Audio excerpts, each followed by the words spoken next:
உட்கார்ந்திருக்கும் இடத்தில் தேவைப்படும் பொருட்களை எவர் வேண்டுமானாலும் பெற்றுக்கொள்ளும் அதிசயத்தை அரங்கேற்றி இருப்பது இன்றைய தலைமுறையினரின் உச்சக்கட்ட சாதனை என்றால் அது மிகையாகாது. எல்லாவற்றையும் எளிதாக கைமேல் பெற்றுக்கொள்வது அலாதியானது. அவ்வாறு நினைத்த நேரத்தில் நினைத்த பொருளை நினைத்த இடத்தில் பெற்றுக்கொள்ளும் நிலையை தொழில்நுட்பத்தின் அடுத்த கட்டம் என வர்ணிப்பவரும் உண்டு. ஆனால் எளிதாகவும் மலிவாகவும் கிடைக்கும் எந்த பொருட்களும் நாளடைவில் விலையற்று மதிப்பற்று காணாமற் போவதும் அன்றாட நடைமுறையின் பதிவு. அவ்வாறு ஆரம்பத்தில் எளிதாக கிடைக்காததும் இன்று மலிவாக கிடைப்பதால் மதிப்பற்றும் காணப்படுபவைகளில் ஒன்று ஆண்டவரின் வார்த்தைகள் அடங்கிய திருமறையாகும். தலைமுறைகள் கடந்து தொழில்நுட்ப வளர்ச்சியின் எச்சங்களாக மனித வாழ்வு மாறிய போது திருமறை மதிப்பீடுகள் துச்சமாயின. மருந்துக்கும் ஏற்றுக்கொள்ளப்படாத கீழ்நிலையில் திருமறையின் வெளிச்சம் மங்கி போனது. அவ்வாறு நவீன யுகத்தின் மதிமயக்கத்தில் இருக்கும் இன்றைய தலைமுறையினரால் மதிப்பற்றதாக மாற்றிவிடப்பட்ட திருமறையை சுமார் 200 ஆண்டுகளுக்கு முன் தனக்கு சொந்தமாக்க வேண்டி மேரி ஜோன்ஸ் என்னும் உங்களை போன்ற இளம் வயது பெண்ணொருத்தி வெளிப்படுத்திய வைராக்கிய அர்ப்பணம் இங்கே. பிரிட்டன் நாட்டில் வேல்ஸ் மாகாணத்தின் நாட்டுப்புற கிராமங்களில் ஒன்றான வெல்ஷ் என்னுமிடத்தில் 1784 டிசம்பர் மாதம் 16ஆம் நாள் ஒரு ஏழை நெசவாளர் தம்பதியருக்கு மகளாக பிறந்தவர் மேரி ஜேக்கப் ஜோன்ஸ்.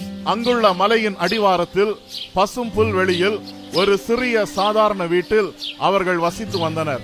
மிகவும் ஏழ்மை பின்னணியில் அவர்கள் குடும்பம் இருந்ததாலும் மேரியின் மிகவும் இளம் வயதில் தனது தகப்பனாரை இழந்ததாலும் அந்த குடும்பத்தில் சூறாவளி வீச ஆரம்பித்தது. அது அவளது 9வது வயது. மேரி ஜோன்ஸ், மேரி ஜோன்ஸ், எங்க போன அந்த பிள்ளை? ஆளையே காணல. எவ்வளவு நேரமா நான் தேடுறேன். மேரி ஜோன்ஸ்.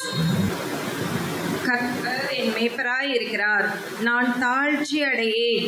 அவர் என்னை புல்லுள்ள இடங்களில் மேய்த்து அமர்ந்த தண்ணீர்கள் அண்டையில் என்னை கொண்டு போய் விடுகிறார். அப்பா, அந்த வசனங்கள் எல்லாம் நான் கற்றுக்கொள்ள உதவி செய்தீங்க ஜீசஸ். எனக்கு இன்னும் வசனங்களை நான் கற்றுக்கொள்ளணும், உதவி செய்யுங்க ஏசப்பா. இயேசு மூலம் ஜெபிக்கிறோம் அன்புள்ள பிதாவே, ஆமென். மேரி ஜோன்ஸ், நீ இங்கேயா இருக்க? ஆமாம்மா. மம்மி உன்னை எவ்வளவு நேரம் தேடினேன் தெரியுமா? மாம், நான் ஜெபம் பண்ணிட்டு இருந்தேன். நீங்க சொன்னீங்கல்ல 100 சங்கீதெல்லாம் சொல்லி சொல்லி ஜெபம் பண்ணணும், நீங்க 23ஆம் சங்கீதம் சொல்லி தந்தீங்கல்ல, அதை சொல்லி ப்ரே பண்ணமா.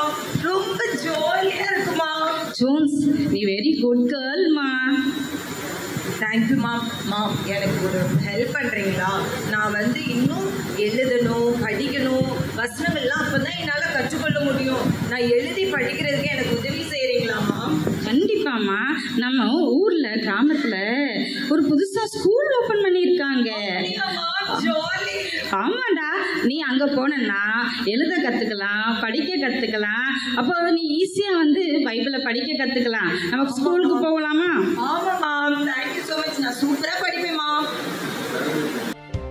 20ஆம் நூற்றாண்டிலிருந்துதான் பைபிள் என்பது கிறிஸ்தவர்களின் கைகளில் விரைவாகவும் எளிதாகவும் தவழ துவங்கின. ஆனால் 18ஆம் நூற்றாண்டின் கடைசி காலங்களில் திருமறையை கண்களினால் பார்ப்பதோ அல்லது கைகளினால் ஸ்பரிசிப்பதோ நிறைவேறா கனவாகவே கலைந்து போகும். அத்தகைய திருமறைக்கு அடிமையான மேரி ஜோன்ஸின் எண்ணங்களில் அது குறித்த கலையாத கனவுகள் மெதுவாக தலையசைத்தன. ஒருமுறை மேரி தனது தாயாருடன் ஆலயம் சென்ற பொழுது ஆலயத்தின் அழைப்பு மணி ஒலியும் ஆர்கனின் மெல்லிசையும் ஆலயத்தில் கடந்து வந்த மக்களின் மௌன ஒலியும் அவளுக்கென ஒரு ரகசியம் அறிவிக்க காத்திருந்தன. பாரு, மாஸ்டர் கையில இருக்க பைபிள் சூப்பரா இருக்குல்ல? ஆமாப்பா, முன்னாலே பின்னாலே எவ்வளவு ஷைனிங்கா இருக்கு. ஆமா, பாத்தியா? அந்த பைபிளோட ஃப்ரண்ட் பேஜ்ல பாரு, ஹோலி பைபிள்னு பிரிண்ட் ஆயிருக்குல, ரொம்ப அழகா இருக்குல்ல. கோல்டன் லெட்டர்ஸ் அந்த மாதிரி எனக்கு பைபிள வாங்க ஆசையா இருக்கு. இந்த பைபிள் எனக்கு வேணும். ஆமா, ஆனா இது யார்கிட்டயும் இல்ல, நம்ம ஊர்லயே பாஸ்டர் கிட்ட மட்டும்தான் இருக்கு. ஆமா, ஆனா எனக்கு வேணுமே. கேர்ள்ஸ், அமைதியா இருங்க. சங்கீதம் 100. பூமியின் குடிகளே, எல்லோரும் கர்த்தரை கெம்பீரமாய் பாடுங்கள். மகிழ்ச்சியோடு கர்த்தருக்கு ஆராதனை செய்து ஆனந்த சத்தத்தோடு அவர் சன்னதி முன் வாருங்கள். கர்த்தரே தேவன் என்று அறியுங்கள். நாம் அல்ல, அவரே நம்மை உண்டாக்கினார். நாம் அவர் ஜனங்களும் அவர் மேய்ச்சலின் ஆடுகளுமாய் இருக்கிறோம். இந்த வசனத்தின்படி கர்த்தர் நம்மை ஆசீர்வதிப்பாராக. ஆமென். ஓகே மேரி ஜோன்ஸ், நான் கிளம்புறேன். பாய் பாய் பாய். ஜோன்ஸ், இதெல்லாம் எழுதி வச்சியா? ஆமா மாம், நான் எல்லாமே சூப்பரா எழுதி வச்சிருக்கேன் மாம்.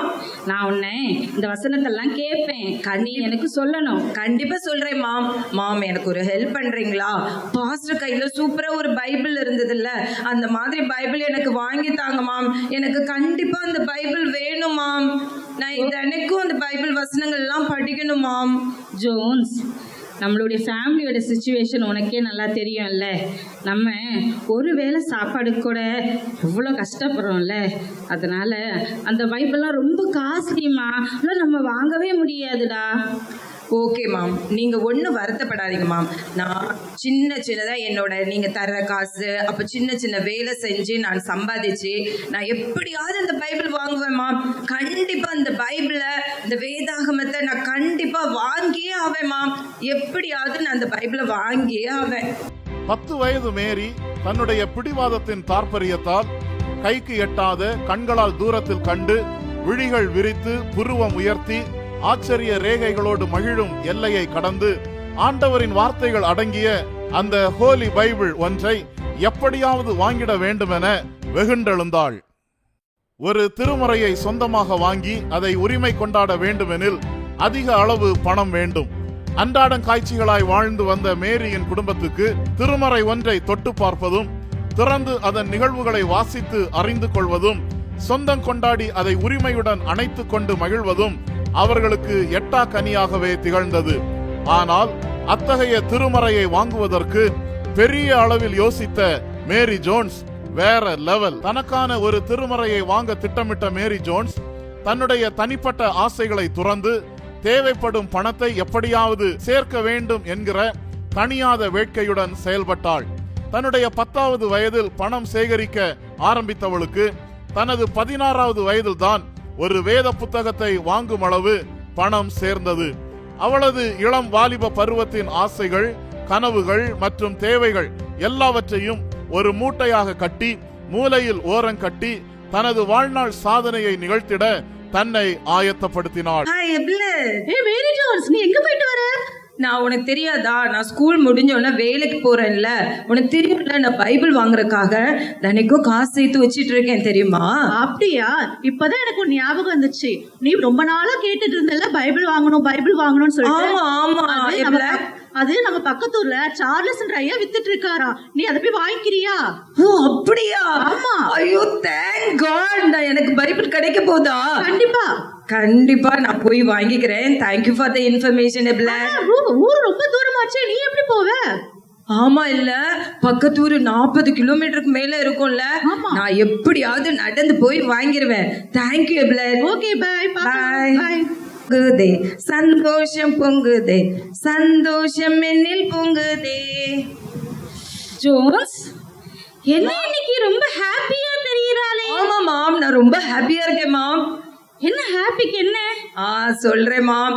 இந்த எப்லெட் சொன்னா பக்கத்து ஊர்ல சார்லஸ்னு ஒருத்தங்க இருக்காங்களாம். அவங்க பைபிள்லாம் சேல்ஸ் பண்றாங்களாம். நான் காசு சேர்த்து வச்சிருக்கேன்ல, நான் கொண்டு போய் பைபிள் வாங்க போறேன் மாம். எப்படியாவது நான் பைபிள் வாங்கிட்டு வந்துருவேன். அவ்வளவு பணத்தை நீ சேர்த்துட்டியா? ஆமா, ரொம்ப காஸ்ட்லியாச்சு.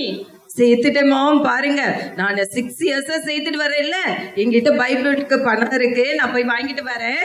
ஓகே, எல்லாம் எடுத்துட்டியாமா? மாம், எல்லாமே எடுத்துட்டேன். ஃபுட் எடுத்துட்டியா? எடுத்துட்டேன் மாம். வாட்டர்லாம் எடுத்துட்டியா? எடுத்துட்டேன் மாம். எல்லாம் ஓகே மாம், தேங்க்யூ மாம். நான் போயிட்டு வரேன். பை. ஜோன்ஸ், இல்ல எங்க உன் ஷூஸ் காணல? வெறுங்கால இருக்க. மம்மி உனக்கு வாங்க காசு கொடுத்தனே இல்லையா ஷூ வாங்க? ஆமா மாம், நீங்க எங்க எனக்கு காசு கொடுத்தீங்க மாம். ஆனா நான் பைபிள் வாங்குறதுக்கு அதை சேர்த்து வச்சுட்டேனே. பரவாயில்ல மாம், நான் வெறும் காலோடய போய் வாங்கிட்டு வந்துருவேன். அவ்வளவு தூரம் வெறும் காலே நடப்பியாமா? ஆமா மாம், நான் நடப்பேன். ஜீசஸ் என் கூட இருப்பாங்க, எனக்கு ஹெல்ப் பண்ணுவாங்க. நான் ஹெல்ப் பண்ணுவாங்கம்மா. தேங்க்யூ மாம். பாய் மாம். பாய். மேரியின் இந்த பயணம் சாதாரணமானது அல்ல. 25 மைல் என்பது கிட்டத்தட்ட 40 கிலோமீட்டர் நெடுந்தூர பயணம். சென்று வர சுமார் 80 கிலோமீட்டர் பயணம். தனிமையாக செல்லும் பயணம். நாள் முழுதும் செய்ய வேண்டிய பயணம். ஒரே குறிக்கோளை நிறைவேற்ற வேண்டிய பயணம். பாலா என்னும் பட்டணத்தில் உள்ள சார்ல்ஸ் என்னும் கனவானை சந்தித்து ஒரே ஒரு திருமறையை வாங்க வேண்டி ஒரு பயணம். மிஸ்டர் சார்ல்ஸ், நீங்களா? நீங்க தானே பைபிள்ஸ் எல்லாம் சேல் பண்றீங்க? நான் பைபிள் சேல் பண்றேன். நீங்க சேல் பண்றீங்கன்னு கேட்டு ரொம்ப சந்தோஷம் எனக்கு. என் பேரு மேரி ஜோன்ஸ். நான் பக்கத்து கிராமத்துல இருந்து வந்திருக்கேன். எனக்கு பைபிள் தர்றீங்களா? கண்டிப்பாமா. ஹலோ மேரி ஜோன்ஸ், நீ பார்க்க ரொம்ப சின்ன பொண்ணா இருக்கியே, எப்படி வந்த? யாராச்சும் உன் கூட வந்திருக்காங்களாமா? இல்ல, நான் மட்டும் தனியா தான் வந்தேன். எங்க ஊர்ல இருந்து 40 கிலோமீட்டர் நான் நடந்தே, வெறும் காலோட நடந்தே வந்தேன் தெரியுமா? அப்படியா மேரி ஜோன்ஸ், உன்னை பார்க்க ரொம்ப ஆச்சரியமா இருக்கு. நீ இவ்வளோ சின்ன பொண்ணா இருக்கியே, 40 கிலோமீட்டர்ஸ் தூரம்னு சொல்ற, அதுவும் வெறும் காலில் நீ எப்படிமா நடந்து வந்த? உன்னை பார்க்கவே ரொம்ப வியப்பா இருக்குமா? சார்லஸ், உங்களுக்கு ஒண்ணு தெரியுமா? என்னோட சின்ன வயசுல இருந்தே எனக்கு பைபிள் வாசிக்கணும்னு ரொம்ப ரொம்ப ஆசையா இருந்தது. நான் எங்க அம்மா கிட்ட கேட்டேன், எங்க அம்மாவால வாங்கியே தர முடியல. ஸோ 9 இயர்ஸ்ல இருந்து நான் 6 வருஷமா சேர்த்து வச்சிருக்கேன். என்னோட காசு எல்லாம் இதுல இருக்கு. எனக்கு ஒரு பைபிள் தர்றீங்களா? ரொம்ப சந்தோஷமா உன்னை பார்த்ததுல. இந்த சின்ன வயசுல இந்த வேத வசனங்களை படிக்கணும்னு சொல்ல உன்னை பிரயாசத்தை பார்த்து நான் ரொம்ப ஆச்சரியப்படுறேன். ஆனா ஒரு வருத்தமான நியூஸ் என்ன தெரியுமா? என்கிட்ட இப்போதைக்கு பைபிள் ஸ்டாக் எதுவுமே இல்லையே. எல்லாமே என்ன சொல்றீங்க? உங்ககிட்ட பைபிள் இல்லையா? ஐயோ, நான் பைபிள் வேணும்னு எவ்வளவு ஆசையா. மேரி ஜோன்ஸ், அழாத. நான் எனக்குன்னு எக்ஸ்ட்ரா ஒரு பைபிள் வச்சிருக்கேன். அந்த பைபிளை உனக்கு தரேன், சரியா? ஹாப்பியா இருக்கீங்களா? தேங்க்யூ. ரொம்ப சந்தோஷம். இந்த மேரி ஜோன்ஸ், நீ ஆசையா கேட்ட holy Bible. God bless you my child. Thank you so much. இந்தாங்க. ஓ, இது என்னோட பைபிள். எவ்வளோ நாளா இந்த பைபிளை நான் கையால வாங்கணும்னு ஆசைப்பட்டேன் தெரியுமா? இந்த வசனங்கள்லாம் தினைக்கும் நான் படிக்கணும்னு எவ்வளோ ஆசைப்பட்டேன் தெரியுமா? பா கர்த்தாவே, சோஸ்திரம் ஏசப்பா. உங்களுக்கு தெரியுமா சார்லஸ், இந்த வசனம், இந்த பைபிளை நான் வாங்குறதுக்காக எங்க அம்மா எனக்கு ஷூ வாங்க கொடுத்த காசை கூட நான் சேர்த்து வச்சேன் தெரியுமா? என்னோட ஃப்ரெண்ட்ஸ் எல்லாரும் நல்லா வாங்கி சாப்பிடுவாங்க, நல்ல ட்ரெஸ் போடுவாங்க. ஆனா நான் ஒரு நாள் என்னோட காசை நான் அதுக்கெல்லாம் செலவு பண்ணதே கிடையாது. இந்த பைபிள் வாங்குறதுக்காக எல்லா காசையும் நான் சேமிச்சு வச்சேன் தெரியுமா? இன்னைக்கு என் கையில பைபிள் இருக்கு. இது ஜீவனுள்ள வார்த்தை. இந்த வார்த்தையை இனிமே நான் என்னாலும் படிப்பேன். எப்பவுமே இந்த பைபிள் என் கூடயே இருக்கும். Thank you Charles. எங்க ஊர்ல யாருமே இந்த மாதிரி பைபிள் கையில வச்சிருக்க மாட்டாங்க. எங்க ஊருக்கே இதுதான் ஃபர்ஸ்ட் பைபிள். நான் எங்க ஊர்ல போய் காமிக்கிறேன். வரேன் சார்லஸ். Thank you so much. ஓகேமா, தேங்க்யூ. பாய். நினைத்ததை சாதித்த போது மேரி ஜோன்ஸ் அடைந்த மகிழ்ச்சிக்கு அளவே இல்லை. அவள் காத்திருந்த 6 வருடங்களின் கவலை காணாமற் போயிற்று. பணம் சேகரிக்கப்பட்ட பாடுகள் பறந்து போயிற்று. தன் சுகம் களைந்த சோகங்கள் எல்லாம் சிதறி போயிற்று. தனிமையாய் நெடுந்தூரம் செய்த பயண களைப்பு கரைந்தே போயிற்று. 1800ஆம் வருடத்தில் 16 வயது நிரம்பிய மேரி ஜோன்ஸின் கையில் அவள் விரும்பிய திருமறை. முகம் மலர்ந்தாள், முத்தமிட்டாள், கண்ணொற்றினாள், திருமறையை கட்டி அணைத்து கொண்டாள். கையில் கிடைத்த திருமறையை நெஞ்சோடு சேர்த்து கொண்டு ஓட்டமும் நடையுமாக பாலா பட்டணத்தில் இருந்து தன்னுடைய கிராமத்திற்கு விரைந்த மேரி கண்கள் நிறைந்த கனவுகளோடும், முகம் நிறைந்த ஆச்சரியங்களோடும், மனம் நிறைந்த நன்றி உணர்வோடும் தனது கிராமத்து ஜனங்கள் காத்திருப்பதை கண்டார். ஹலோ ஃப்ரெண்ட்ஸ், இங்க பாருங்க, பைபிள் வாங்கிட்டு வந்துட்டேன். பாத்தீங்களா? இதுதான். இது கொஞ்சம் தொடட்டுமா, தொட்டு பார்க்கட்டுமா? ரொம்ப அழகா இருக்கே. தொட்டு பார்க்கலாம், இத படிக்கலாம். இது ரொம்ப அழகா இருக்கு. நம்ம டெய்லி பைபிள் வாசிக்கலாம். வசனம் எல்லாம் மனப்பாடம் பண்ணலாம்ல? ஆமா. எப்ல மாம் நான் பைபிள் வாங்கிட்டு வந்துட்டேன் மாம். ஜோன்ஸ், நம்ம கையில் ஹோலி பைபிள். வா, இந்த பைபிளை தொட்டு பார்க்க எவ்வளோ ஆசைப்பட்டிருக்கோம். இந்த பைபிளை இப்படி திறந்து பார்க்கணும், இப்படி இந்த வேர்ட்ஸை தொட்டு படிக்கணும்னு எவ்வளோ ஆசையாக இருந்ததுல்ல ஜோன்ஸ். இது உன்னால மட்டும்தான் நடந்திருக்கு ஜோன்ஸ். நம்ம ஊருக்கே நீ இந்த ஒரு வேத பாதத்தை நீ கொண்டு வந்திருக்கல்ல, ஹோலி பைபிளை கொண்டு வந்திருக்கல்ல. ஆமாம்மா, ரொம்ப ஹாப்பியாக இருக்கு. Thank you God. Thank you God. Mary Jones ஒரு வேதாகமத்தை பெற பல மைல்கள் நடந்தார். இன்று நாம் வேதாகமத்தின் அருகில் இருக்கிறோம். ஆனால் நாமோ வேதாகமத்தை விட்டு தூரமாக வாழ்கிறோம்.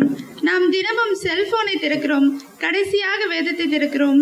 நாம் சார்ஜ் இல்லாத மொபைலை பற்றி கவலைப்படுகிறோம். ஆனால் ஜீவனுள்ள தேவனுடைய வார்த்தை இல்லாத வாழ்க்கையை பற்றி கவலைப்படுகிறோமா? இன்று நாம் ஒரு முடிவு எடுப்போம். மொபைலை திறப்பதற்கு முன் வேதாகமத்தை திறப்போம். உலகத்தின் குரலை கேட்பதற்கு முன் தேவனுடைய குரலை கேட்போம் என்று. நன்றி.